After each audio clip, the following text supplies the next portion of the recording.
See, when you spend a lot of time outside in the sun, you will feel exhausted, right? Though sun is the source of energy because of which we are alive, if you spend too much of time outside, the heat in the body reaches extremes. People get burnt, right? Then you use the sunscreen and whatnot. There's already enough fire in you. On top of that, if you start to spend a lot of time outside, you start to boil on the inside. The best way to do is stay away from this. Imagine you start to practice for 2.5 hours. If you do the same practice outside in the sun, how will you feel? You'll feel exhausted. Now you practice indoors even for 3 hours, you feel more rejuvenated. This concept of practicing outdoor, maybe it's just for interaction, just to socialize with people, it makes more sense.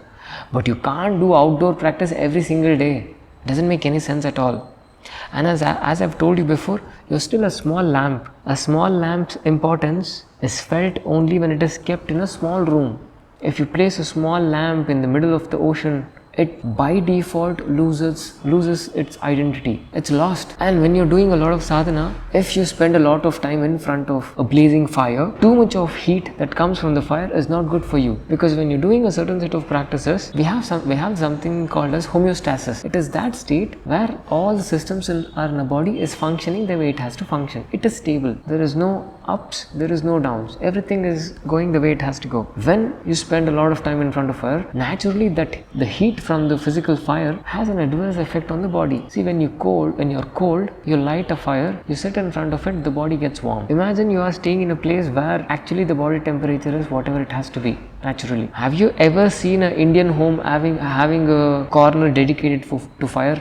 But in the West, they have a place where they burn wood so that they get heat from it to keep themselves warm. Have you ever seen an Indian home that has something like this? Definitely not in the south, at least. Maybe when you go the northern part, like Jammu, Kashmir, and those parts of India, there every house has a place where they burn wood. The internal temperature is warm. So when you are doing all the sadhana, you're doing all the practices, we are focusing on maintaining a stable state. That's why we say stay away. Second one, you can't indulge yourself in fulfilling your desires just for the sake of pleasure only. What we call here as company of the opposite sex.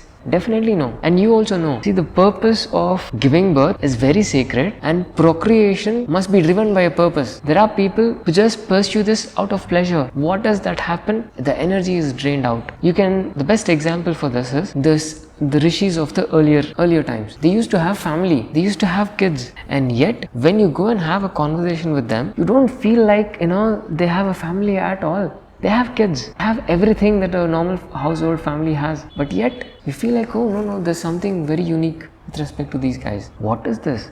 They give birth to share the knowledge that they have accumulated so that it is not lost, and so that the experiences that they have had, the knowledge that they have inculcated is passed on to the next generation. This must be the purpose of giving birth.